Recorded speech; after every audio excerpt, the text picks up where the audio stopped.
Interesting music. We are the Out of Bounds Show, ESPN 105.9 The Zone. Good morning. Welcome in.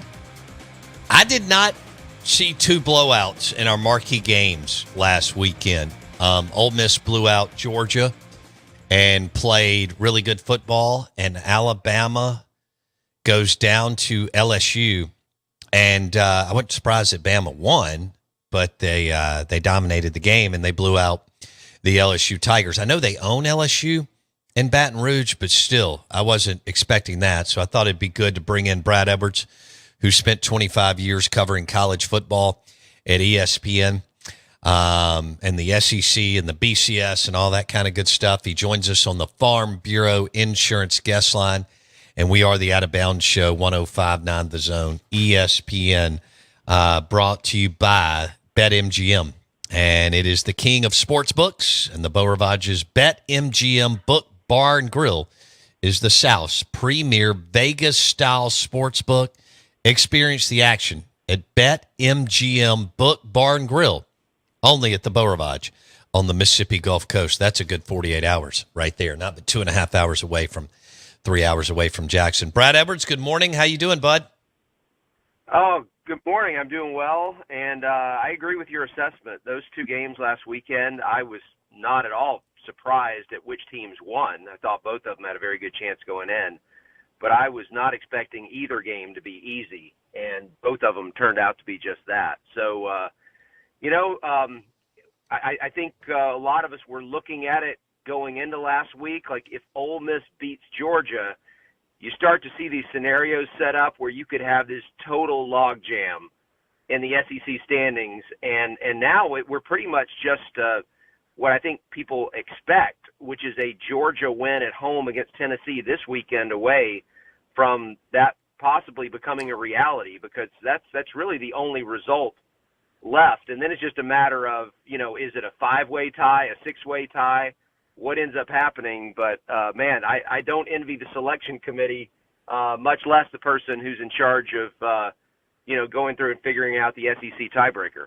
Okay, yeah, no, with Texas and Texas A&M still having to play, and like you said this weekend, Georgia gets bounced if they lose to Tennessee. As far as the Bama game, you and I have talked to Bama that we're early in the DeBoer time in Tuscaloosa. They're still trying to figure it out, but man, they looked good. Their defensive front, Brad, looked really good, and they were able to run the football with Milroe and the other two running backs, which is what they need to do to set everything up. But as you looked at the game, what was your one big takeaway with Bama and LSU? Well, I would have to say my biggest one was the defense, because I went in expecting that LSU was going to throw for about 400 yards, and the only question was, did they turn the ball over in the process of doing it? But for Alabama to hold them out of the end zone until the final seconds, and even that was LSU starters scoring against Alabama's backups, there's no way. You could have given me 100 options of how that game would play out, and I would have never thought that was a possibility. So, you combine that with the previous game in which Alabama shut out Missouri, and, by itself, I didn't want to read too much into that, because Missouri was playing with a backup quarterback and, not much to be afraid of on that offense in that scenario. But you see them do it to LSU, and it's like, okay, you know what? This defense is getting better, and like you said, a lot of it was up front. Where they were being more disruptive than we had seen them be in their bigger games that they played this year. And I think that's what they need in order to have a chance moving forward, not only to get into the playoff, but, to win a few games once they get there and contend for the national title. So that was the big one. I would say the second biggest was that they were able to establish the running backs on the ground. Now, they also gained a decent amount of yardage through the air as part of the passing game. But just getting those two running backs involved was something that they had really struggled to do for most of this season. And I really think it's essential to them moving forward, because what they can't have is defenses keying on Milroe as a runner. And now, granted, LSU was very well aware of that. That's probably the number one thing that they didn't want to get beat by, and yet he still runs for like 180 yards on them. But the reason that he was able to have so many big plays, I think, is because Alabama started doing other things, getting other people involved where they couldn't just focus on Milroe, and then that's what opened up Milroe. Brad Edwards, 25 years at ESPN. He joins us on the Out of Bounds show. It's driven by your next Ford F-150 truck from Mack Hike Ford, I-55 North in Jackson. I can't get a read on who's really good, Brad. I mean, I don't think we have a dominant team. There's a reason for that. Yeah, that's the reason, is because I don't know that there is anyone that's really good. I mean, Oregon has looked really good for the last, 2 months. And can you completely ignore the fact that in week 2 they needed, 2 special teams touchdowns and then a field goal in the final play to beat Boise in Eugene? Boise's a good team, but if you're the best team in the country, you shouldn't need that to beat them. Granted, as new quarterback, they were still figuring things out as they got into the season. Maybe Oregon is the best team. I would say they probably look like the best team, but by no stretch are they unbeatable. I think there are a number of teams out there once we get into the playoff that can beat them, and I think that's exciting because we've seen Georgia's vulnerability, we've seen Alabama's vulnerability, even Ohio State, which rarely looks vulnerable in conference play. Not only did they lose to Oregon, they were taken to the limit by Nebraska in Columbus a few weeks ago. And so I think all of these teams, because you see how beatable they can be, it gives other teams hope. I mean, just right there in your backyard, Ole Miss, if they can close this deal out and get into the playoff, there's not a team in the country that I don't think Ole Miss can beat on a given day. And they're not the only one. I think they're, you get into this thing, and I think there's several teams that we would look at and say, hey, they've got a chance if they just get into the playoff. So how many, for years it's just been Bama or maybe Bama and Georgia and LSU. And then Clemson a little bit before that, yeah. Yeah, Clemson played for it 4 times, won it twice. But we really didn't go into the postseason we either had 1 or 2 teams. So many times the third and the fourth, they would get blown out in a game, either a national championship game, as you know, or a semifinal game. Yeah, very few semifinals were competitive for a long time. Right. Where are we now? Do we have 6 to 8 teams that can win this thing?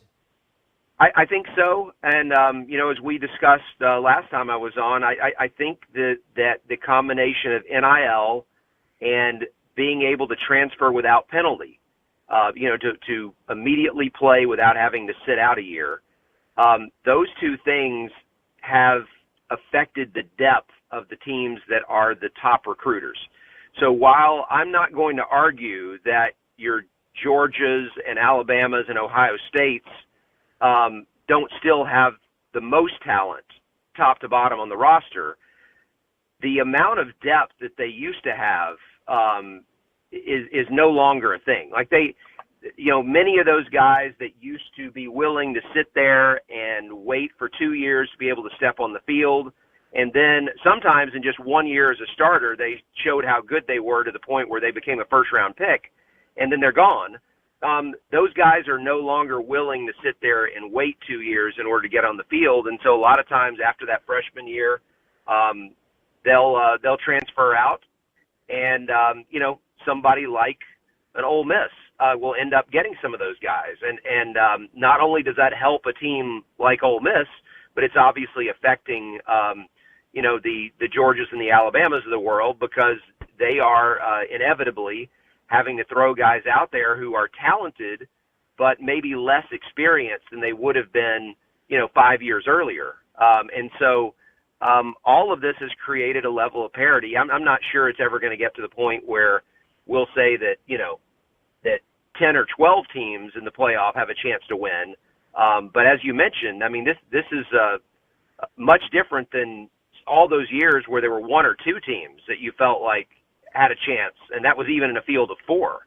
So yeah, I think as Look, as much as there are certain things about this that I don't like in the regular season. In other words, like you can have a top 5 matchup in November, and you're kind of looking at like, well, I mean, I guess it kind of matters who wins, but it also kind of doesn't because they're both going to be in the playoff anyway. That used to not be a thing in college football. It used to mean that game meant everything. And so we're giving that up, but in exchange, we're getting a more exciting postseason. At least at this point, I think the trade-off seems to be worth it. Okay. Brad Edwards on the Out of Bounds Show and the Farm Bureau Insurance Guest Line. Brad, I had a friend over a year ago tell me that Kirby was going to have to, as great as he is and as unbelievable job as he's done at Georgia, that he was going to have to change his quarterback recruiting, much like Saban did years ago, and start to go get a mobile dual threat quarterback. And because you have to play 11 on 11, not 10 on 11. Carson Beck is a statue, and he can't move. And Jackson Dart and Milroe, even Quinn to a certain extent, and some of the, Dylan Gabriel, these guys can move. They may not be Milroe, and you don't have to be, but you have to have some wiggle and some mobility. He's now offered Camario Taylor here in Mississippi, who is committed to Mississippi State. They grabbed Rashada out of the portal. So I think he's going to go to a more mobile dual threat QB. And do you believe that that's what he has to do going forward? Well, I understand the logic there. And I think you definitely, when you have that type of quarterback, if you've got the right one, are harder to stop than if you just have a great pocket passer. I still think you can win with a great pocket passer who just has all the tools where, he not only has the arm talent, but he has the instincts and the intelligence to be able to, read a defense, know where to go with the ball, almost the, offensive coordinator on the field type of guy. But those are really, really difficult to find. And so, you look at Georgia and offensively, they have struggled this year. And look, as much as I think most of us, we look at what they did at Texas, and you think, okay, you know what? The first time people were doubting them, their backs were against the wall, we saw Georgia's A game. And I think we're all saying that's what we're going to see again this weekend in Athens. But at the same time, you look at that offense and you look at Beck and the way he's been turning the ball over lately, and knowing how good Tennessee's defense is, and I just wonder, are we absolutely going to see Georgia just flip a switch? Because I'm not sure that Georgia offense is capable of dominating that Tennessee defense. Maybe they will, but yeah, that the one thing to your point, Bo, if you have a pocket passer and he's off his game, then if you're not able to just line up and run through people, which I think is very, very difficult to do these days in college football, then you're going to struggle on offense, and that's what we're seeing from Georgia right now. So, yeah, for so many years we praised Nick Saban's ability to adapt and to just, even though he had a way he wanted to play football, when it became evident that there was a better way to win, he adjusted. And this is where Kirby is right now. He's going to have to make some adjustments because even though his roster is still elite as far as talent goes, clearly there are a number of teams, for whatever reason, have caught up to them, are not afraid of them, and are able to just kind of go toe-to-toe with them. And something has to change if Georgia is going to stay on top.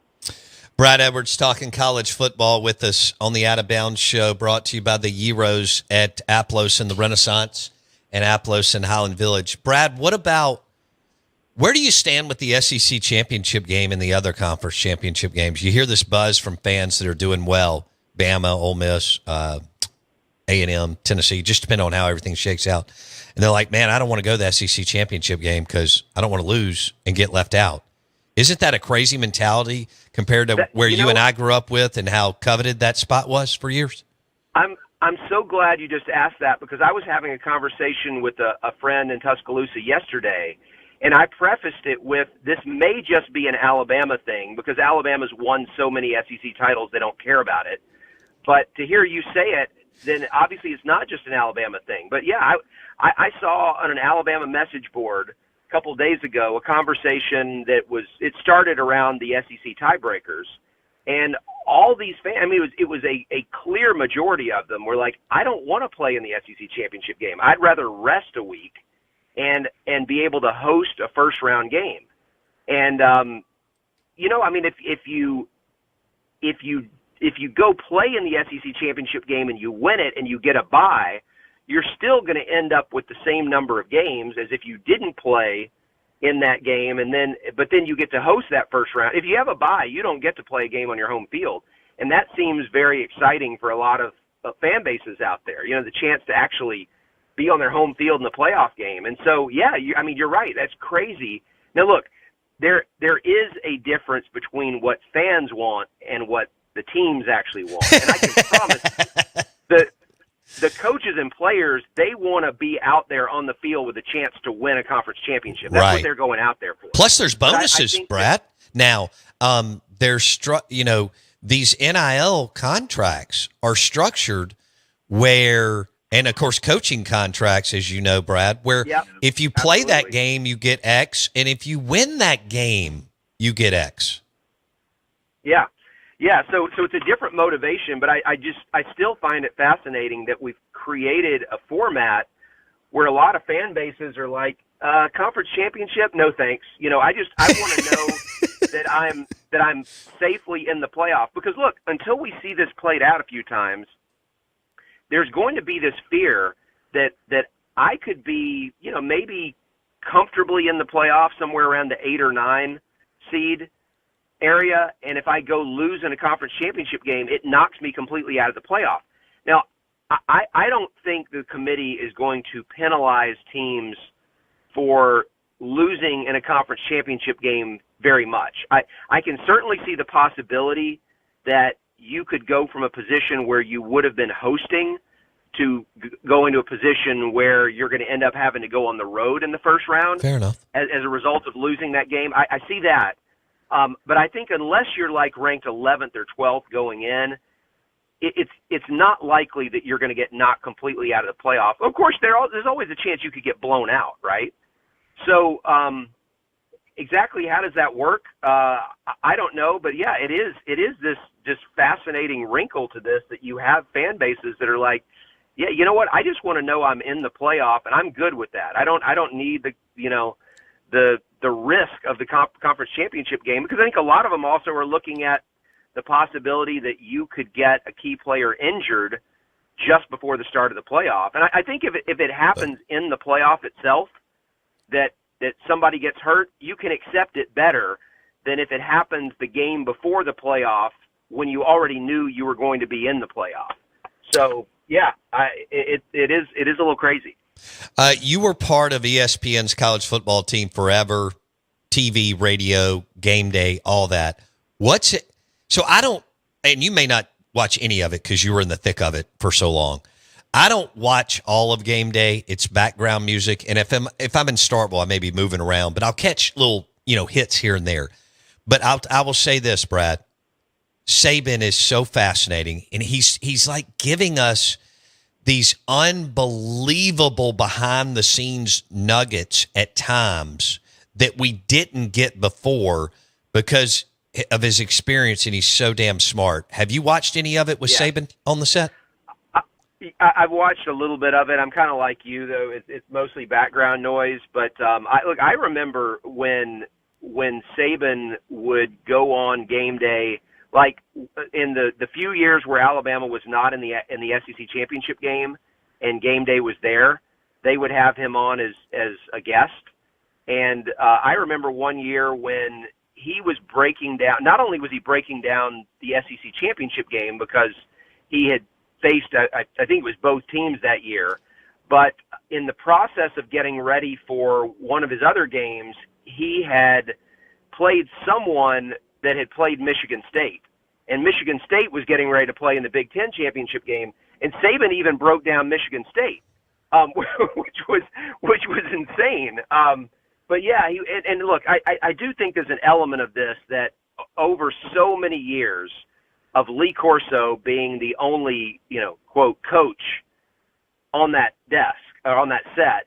And of course, it's been a long time since Corso did any real coaching analysis. He's on there to be the court jester. Sure. And so we're not used to getting something from a coach's perspective. But on top of that, Saban is really good at it. And for people who watch the Fox show, I've heard the same thing about Urban Meyer. He's good. That he's very good at. And the thing is that Saban and Meyer aren't just former coaches. They're not just former coaches who won at the highest level, but they're both guys who were in it so recently that all of the newer concepts, both on offense and defense, they're very dialed into because they have coached so recently. Some of the guys, who like coached back in the 90s, I'm not saying they don't understand the changes in the game because they absolutely do, but they haven't been immersed in it, and they haven't been up all night figuring out how do we stop this. What can we do in order to combat this type of defense? These guys have lived it, and I think that's why they're so good at explaining it. Yeah, he's been there. There've been a few times in the last couple. First of all, he's such an asset, and you make a great point on the fact that he and Urban have been in it recently, so they know how to walk us through what all we're trying to figure out. All right, man. So let's see. Bama plays Big Mercer this weekend. Yeah. So they'll have a scrimmage. Mercer's actually a top 10 FCS team. It's funny, like it used to aggravate me when I would hear the selection committee say, you don't count FCS games. The very best FCS teams are better than maybe a quarter of the teams that are in the FBS. Fair enough. So, yeah, I mean, look, and that still doesn't mean that they should be able to give Alabama a game, but yeah, I mean, if you can't just treat this as like they're playing the 150th best team in the country, it's probably more like the 100th best. But anyway, that's another story. Hey, enjoyed it. Thanks for jumping on. Hope you're doing well. Let's talk soon, okay? Okay, sounds great. Thanks for having me. Brad Edwards, 25 years on ESPN's college football team. He was there from the beginning. And I need to get him on after the show and just tell stories of the 90s. 96, 97, 98, when that thing was building and brewing and giving it what it gives us today. Hey, we are the Out of Bounds Show. We're brought to you by Sound and Communications. Call Keith and the team. Soundcom is a team of seasoned audio-visual production experts who have been in the industry for decades. They specialize in providing high-quality products and installation to clients across a wide range of industries. SoundcomAV.com.